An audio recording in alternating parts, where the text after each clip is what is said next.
Hi guys, I'm Kurt from the Pittsburgh Scene, and this is Dave Hamilton and Ben Hamilton, also known as Face, from FaceFest. What brought FaceFest around?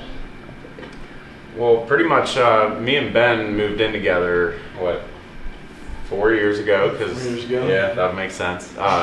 Me and Ben moved in 4 years ago, and we realized once we started hanging out that we had the resources to do a festival on his property, and we had so much talent within our local circle that it was inevitable to happen. And we started gathering bands and setting up, and he took care of building the stages and manning all the grounds, making sure everybody was happy campers. Right. And really, after the first year, there was no turning back. How long has FaceFest been going on, and has it always been in the same spot, or? Yeah, like you said, it started at our house, and then we did it there for about 2 years, and then we realized that it's becoming bigger and bigger, and we weren't going to have the space to do it, so we decided to move it up to Slippery Rock. And up there we got plenty of space, bigger stages, 2 stages now, a bunch of other things going on with it, so we got nowhere but up to go. Awesome. Yeah, it's a venue called Slippery Rock Dunes. It's very easy to get to off the highway, and honestly, it's a great campground. We have clean bathrooms and showers on property, real nice lake to swim in, and a bunch of shade for camping. So you're not waking up baking in your tent. Awesome. It's not in some field. It's all woods camping. Right. It's all woods camping. So it's honestly a very comfortable experience. Awesome. What kinds of music will be played there? Is it just one kind, or you have all different genres, or? Well, ever since we started FaceFest, we've always prided ourselves on the diversity that we've had. And the very first year, we were just pulling out, our friends' bands, anybody that would come. But we realized the talent was there, well before the festival was over. We would start, by the second year, we would book so many other different bands. We have anything from jazz to reggae, Awesome. Heavy metal, acoustic acts, hip hop, and even like classic rock and psychedelic jam bands, and it's really turned into a well-rounded music scene. Nice. Up there, and that's why I am especially stoked to be on this interview with the PittsburghScene.com. Awesome. That's great. General array of music. Awesome. Gotta hit them all.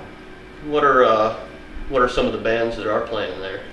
Well, I'm super excited to announce that I have an Ohio band called Jones for Revival. They're huge in Youngstown, Cleveland, even parts of New York as well as Pennsylvania. Maybe even more than I know, but they are phenomenal. They host FaceFest out in Youngstown, and they turn a great crowd every year. So I'm very pumped to have those guys. I've seen them a couple times live, and it's gonna be a very awesome Friday night headliner. And Saturday night we have Zach Deputy, which is a huge step up for us this year. We are very, very excited.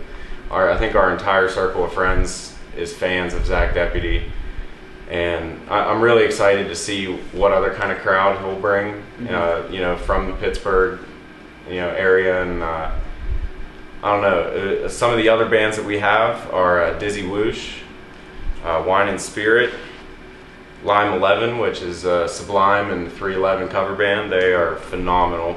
Cool. Zulu Tree, which is a reggae band, and the Bees Trees. Ben's brother here, Eric, he is a phenomenal acoustic guitar player, and his band name's called Elemental. He plays solo, but I download one of his songs. They are great. They're very, very relaxing. All free on those ones too. Yes, all free. Awesome. That's just some of the bands to list. I mean, we have 21 bands this year. Check them out on Facebook. Check out on the website, FaceFestPA.com. There's a full list there. Um, Other than just the music that you guys are doing, what else is going on there? This guy right here has always been music oriented, and I've done what I can with grounds in the beginning. But since we moved it up to Slippery Rock Dunes, I don't have to do too many groundwork anymore. So we've outstretched to got a glass blower there. We got your food vendors, several of them this year. Kingdom of Three and Namaste doing merchandise. We got a guy this year doing a hippie Olympics for us, putting together teams to do your hula hooping contest, or hiding pineapples, capture the flag, slacklining contest, even a blunt rolling contest, tobacco for sure. So it's just an array, and my favorite of all, I've been encouraging people to express themselves through their campsites. So I want to see more artistic campsites. So just general walking around, there's something fun on every corner. Right. Another cool vendor that we have this year is the Allegheny Aquatic Alliance, and they're strictly at our festival for informative reasons, and their goal is to clean up and get enough volunteers to clean up the Connoquenessing Creek. That's awesome. And I figure with our circle of friends, I think we could really provide a helping hand, and I think a lot of people will volunteer even just a little bit of their time to better our community and our environment, Right. Let's say someone's never heard of FaceFest before. What's the one thing you would say to them to get them to come out?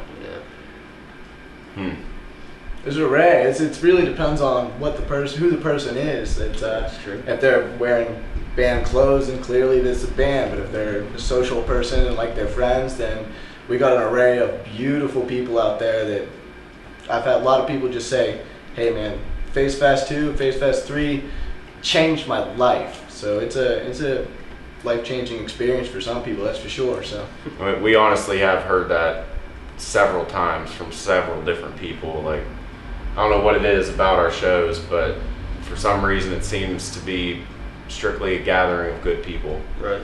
And that's a blessing. It's a blessing for us, Right. I like to say that's where the true face in FaceFest came, is because all the beautiful people came out, and that's what makes the show. Awesome. Yep.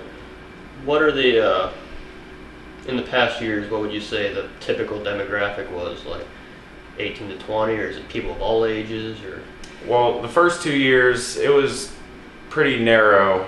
Yeah, it was a lot based on our friends and expanding from there, but since last year, though, like, we had a very nice turnout. People, in their 30s, even some, pushing their 60s came out. I actually have a 63-year-old harp player that is going to be doing a meditation hour on Saturday morning, and he is just phenomenal. He's a must-see. Like, it's a great way to wake up. I'll tell you that. I just did that last weekend at Rock Falls. So. Yeah. But I mean, we're really aiming to make it for anybody and everybody. Like, I don't care what your skin color is, how old you are, which way your door swings. It doesn't matter. I want you to come have a good time with us, because we're not here to judge. We're here to celebrate life. Right. Spread the love. Especially as I've even seen some kids coming out recently, and it's more family oriented before. I think that has a lot to do with the new location now. It's a very family oriented place that is going to continue to grow and bring an array of people, not just a specific crowd. Yeah. Awesome. Where would you where do you see FaceFest going in the future? Like, if you could plan out exactly what it was going to turn into, what would you want it to be? I personally would love to see it grow into a massive, I don't want to use the word festival, but a massive event where all artists, in this region come together. And whenever I say artists, I'm not talking just musicians. I want to see, painters and sculptors. I want to see creativity come to this festival, this gathering, to display what they do.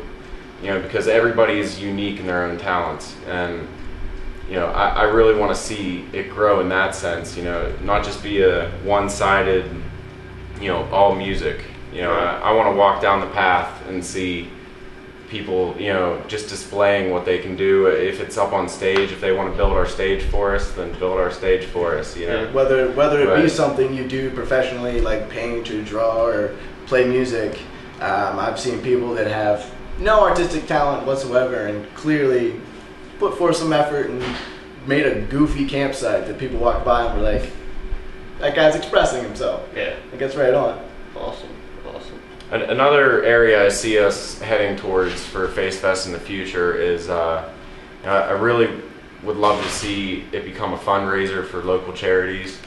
And, I'd love to see our foot in the door for, I want to be known in Pittsburgh, and not just because we do good, but like I want it to be seen and I want it to be heard. I want everybody to be part of it, so it's not our pride, it's everybody that attends. Right. You know what I mean? Everybody that attends has their mark for that charity or for that cause, Mm-hmm.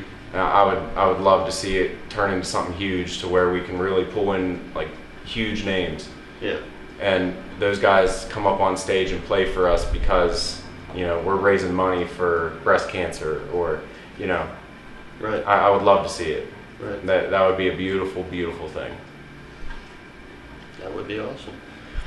Well, you pretty much answered my last question Uh-oh. there as well. So I guess that's the end. And Well, it was good talking to you guys. And why is FaceFest important to Face? I like to say that this guy, he started, my brother's got musical talents, a couple artist talents. I'll go ahead and say I don't have musical talent. I don't have artistic talent, but I know I have friends and enough resources to start it, and as well as networking, maybe even marketing skills that through the people I know that we can pull it together and promote the music and the artwork. Since I don't have those skills, I do what I can for everybody else to promote theirs. So